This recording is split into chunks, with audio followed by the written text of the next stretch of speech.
We'll keep you abreast.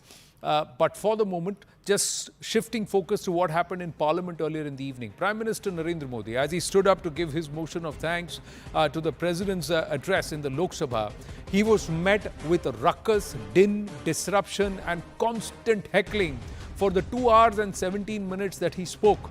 But he didn't relent. He continued to answer and touch upon all the aspects that the President's address had touched on, plus also took pot shots at the opposition and especially at the leader opposition, Rahul Gandhi. So from Balak Buddhi, jibe that went from the Prime Minister to also talking about the need to try and be aware of what is going on, the entire aspect of jhoot ka karobar and this entire litany of lies that he doled out, to turning around and telling the opposition, no matter how much noise you make, we will continue to be objective and we'll continue to work on the path of Vikas, and especially blaming the opposition of deliberately trying to drive a wedge in society. And he went down to underline that 370, bringing back and abolishing 370 and firmly integrating all of Jammu and Kashmir and Ladakh permanently with Bharat was something that is a big commitment that we've made to the people, and we've worked on it. And this was all married with huge amount of din and disruption and constant sloganeering from the opposition, who perhaps need to be to answer this question that they believe that they have not been allowed to speak. But who did they not allow to speak now, and are they really walking the talk for sensible debate and discourse on the floor of the House? These are some excerpts of what the Prime Minister had to say, and then we'll go across to our guests who are joining us. Hindu हिंसक होते हैं, ये है आपके संस्कार, ये है आपका चरित्र, ये है आपकी सोच, ये है आपकी नफरत इस देश के हिंदुओं के साथ। ये करने में आदरणीय सभापति जी, ये देश शताब्दियों तक इसे भूलने वाला नहीं है। आदरणीय सभापति जी, ईश्वर का हर रूप दर्शन के लिए होता है, ईश्वर का कोई भी रूप निजी स्वार्थ के लिए, प्रदर्शन के लिए नहीं होता है। जिसके दर्शन होते हैं उसके प्रदर्शन नहीं होते हैं। ये वो लोग हैं जिन्होंने हिंदू आतंकवाद ये शब्द गढ़ने की कोशिश की थी। इनके साथी हिंदू धर्म को उसकी तुलना डेंगू, मलेरिया ऐसे शब्दों से करें, और ये लोग तालियां बजाएं, ये देश कभी माफ नहीं करेगा। इस देश की संस्कृति, देश की विरासत, इसको नीचा दिखाना, उसे गाली देना, उसे अपमानित करना, हिंदुओं का मजाक उड़ाना, इसे फैशन बना दिया है और उसको संरक्षण देने का काम अपने राजनीतिक स्वार्थ के लिए ऐसे तत्व कर रहे हैं। बालक बुद्धि में ना बोलने का ठिकाना होता है और न ही बालक बुद्धि में व्यवहार का कोई ठिकाना होता है। और जब ये बालक बुद्धि पूरी तरह सवार हो जाती है तो सदन में भी किसी के गले पड़ जाते हैं। ये बालक बुद्धि अपनी सीमाएं खो देती है तो सदन के अंदर बैठ करके आंखें मारते हैं, आंखें मारते हैं। कल 1 जुलाई को खटाखट दिवस भी मनाया है।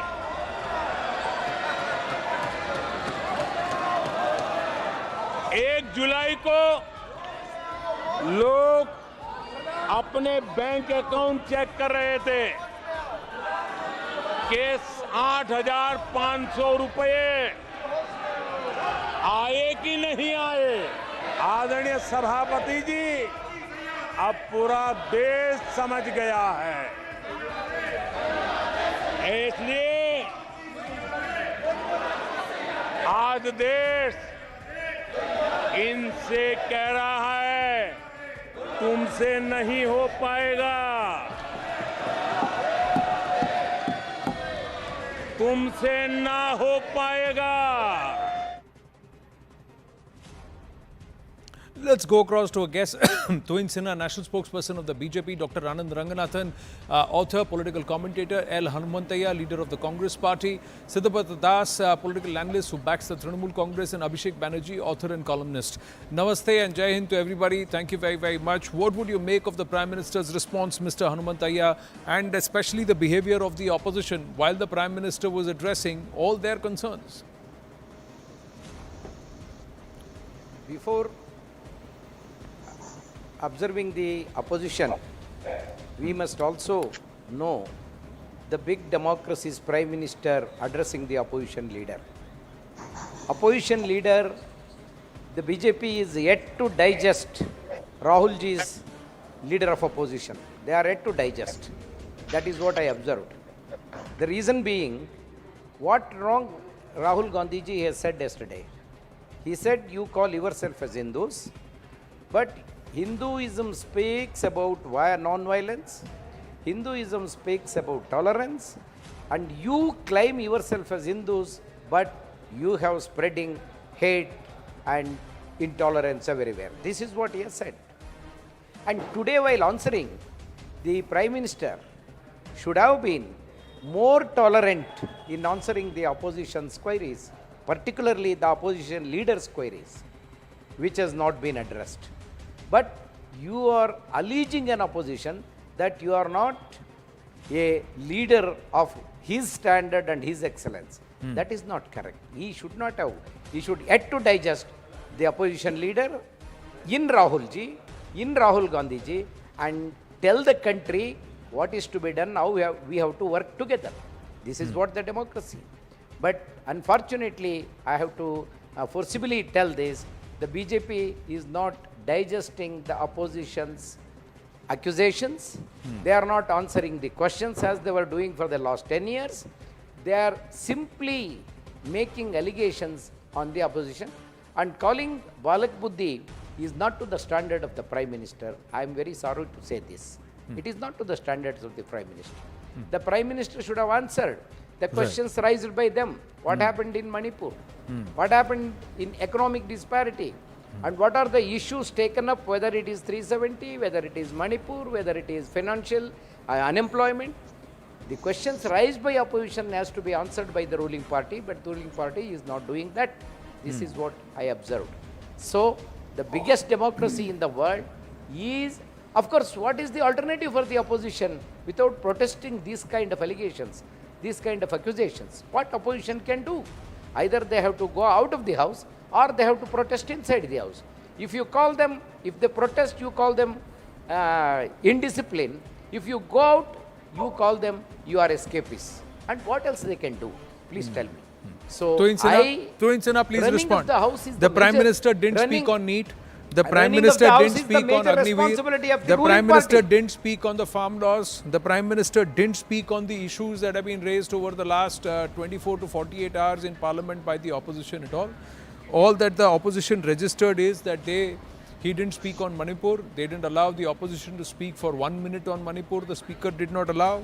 And the Prime Minister called the LOP Balak Buddhi. Namaste Anand, namaste everybody. Well, I think probably Hanumanji did not follow Prime Minister's speech very closely, because he definitely spoke on NEET. He has assured strictest punishment to all guilty. He definitely spoke on Agniveer and called out Rahul Gandhi's lies. Fact is that at the end of today's speech of Honorable Prime Minister, one thing has been conclusively settled. That is, far from being weak, as the opposition has been fantasizing for the last 1 month, he is more resilient, more combative, he's more determined than ever before.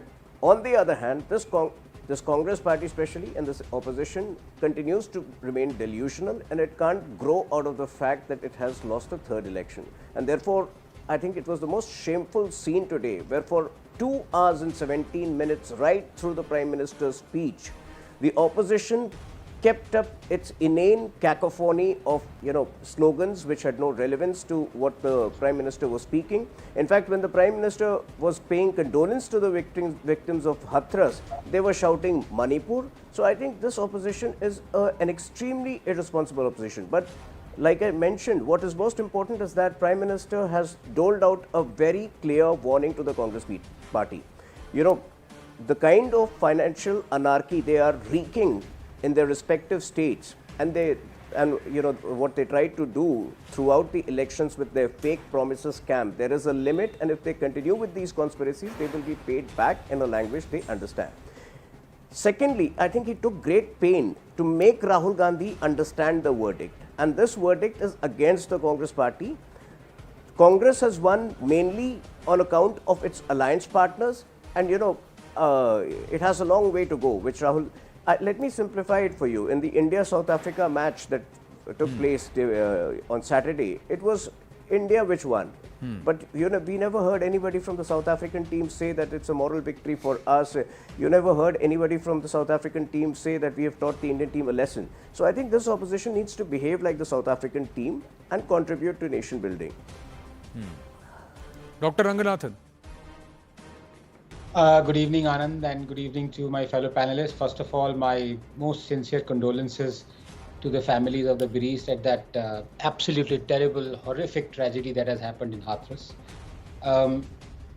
Coming back to the issue at hand, I have two very brief points to make. Number one, before I come to the issue that was discussed in the Prime Minister's speech, I want to say something that the entire nation watched the proceedings with a tinge of profound sadness.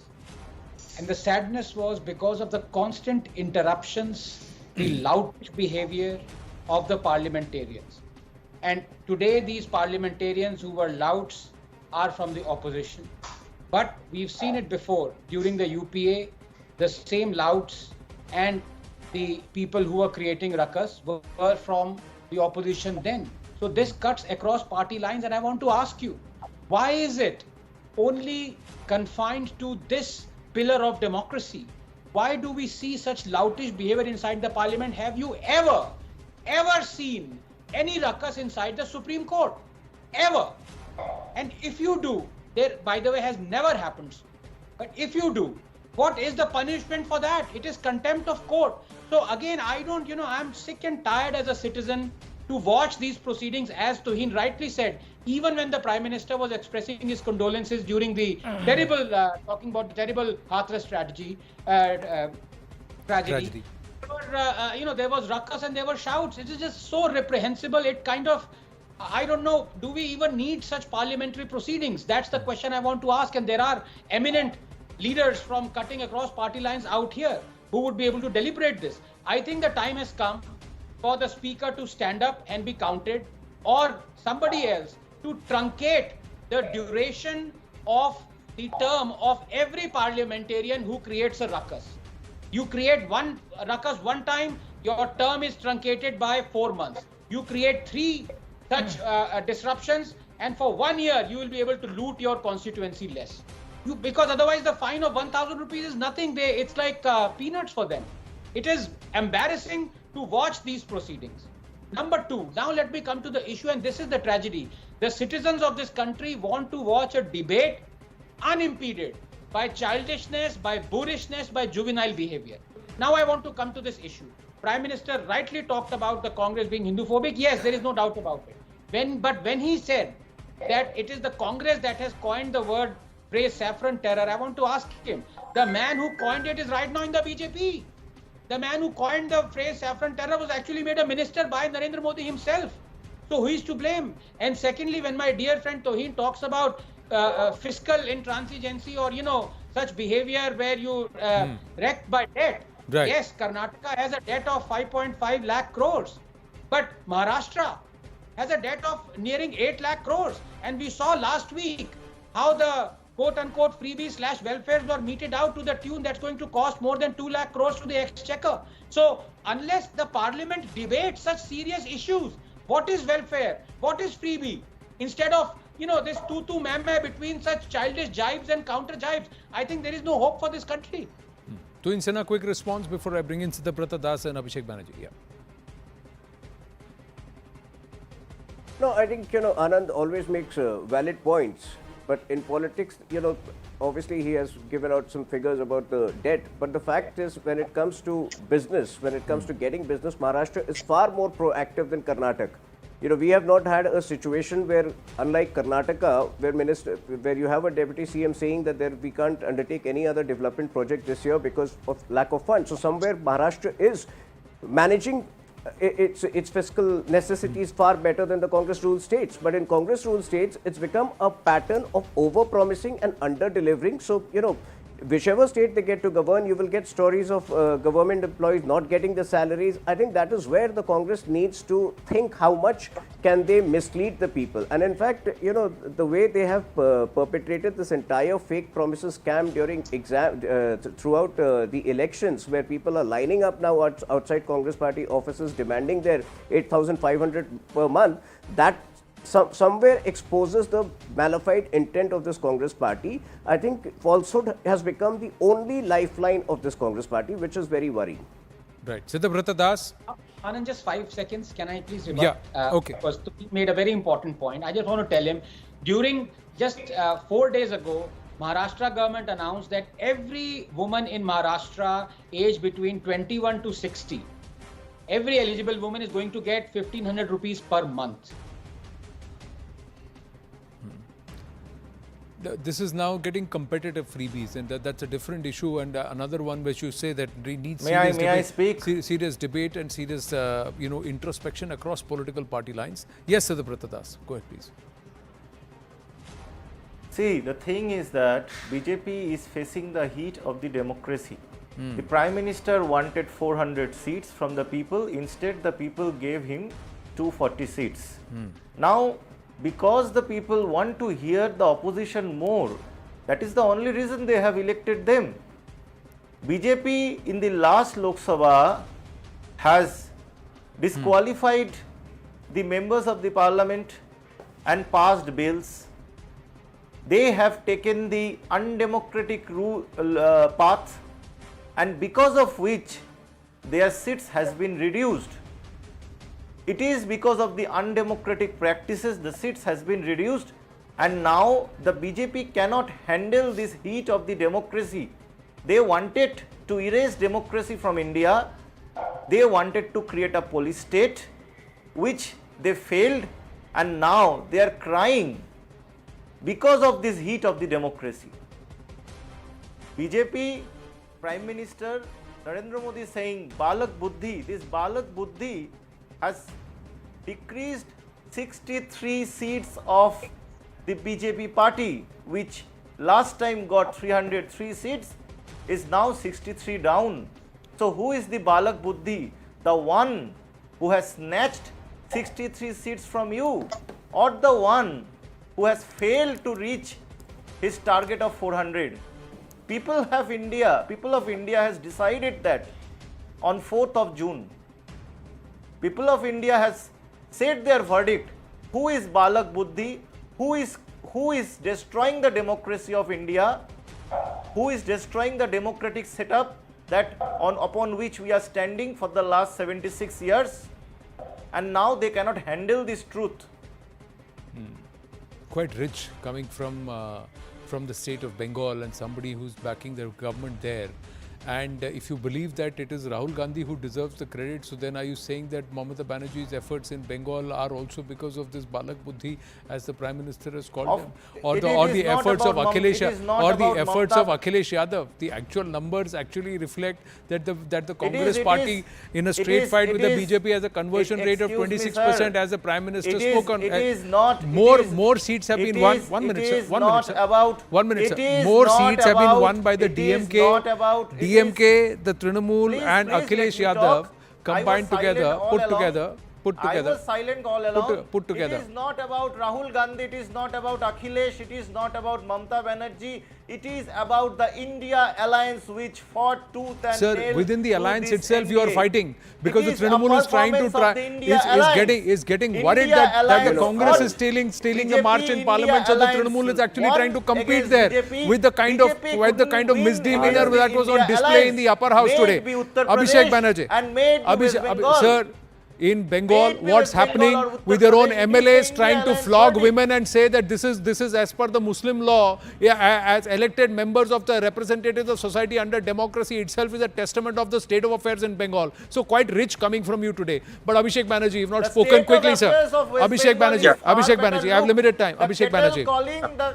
Abhishek pot Banerjee. black. Anand, I mean, the first point that I would say is that I hope the TMC model of democracy never goes national, in which, almost 50 people die in one day during state panchayat elections. But the second thing I would say is that I actually found it very difficult to hear the Prime Minister during his It is speech a thriving because- Okay, democracy. let's not West speak over each other. Bengal. He didn't speak over you. You have not dreamt of Don't this speak over democracy. don't speak It over is not Abhishek Uttar Banerjee, Pradesh. Siddhartha Das. It is I not spoke Uttar over you, he Pradesh. did. While Only I Abhishek was Banerjee's audio, speaking, please. supporter People is was- trying to interrupt me. It's a big honor. Yeah. But the important thing is that I found it very hard to hear the Prime Minister because some dynasty-based parties were very jealous and upset that they have lost 3 times in a row, so they were interrupting the Prime Minister. But one part that I could hear was that the Prime Minister spoke about how they saved the public sector banks, which is one of the most important things that the Modi government has done for the economy. People will be shocked to find out that when they came to power, there were about 21 public sector banks. And out of them, when their account books were opened and all the bad loans tumbled out, it turned out that situation was so bad that 11 out of those 21 banks had to be put under prompt corrective action framework. Imagine going to your doctor and your doctor saying that you need prompt corrective action. Would you be scared? Of course they should be scared. Imagine if 11 public sector banks had failed and those banks were all saved one by one. Their bad loans had reached almost 15%. The safe level is around 3%. So they were all saved one by one, and now those banks, the total public sector banks, are in 1.4 lakh crore profit. So that is something that the opposition should know about, the people of the country should know about, and the opposition should stop shouting about. Well, there are facts, there are innuendos, there is rhetoric, and of course a mountain of statements that are made that are devoid of truth. Now we need to try and dissect this and also be able to shift or separate the wheat from the chaff. Thank you very much to all our panelists. We had to cut short this debate and this conversation because of what happened in Hathras. Let's hope that death toll doesn't go up, although the news update coming through right now is that death toll is actually going to mount. We'll get you the details after a short break. Stay with us.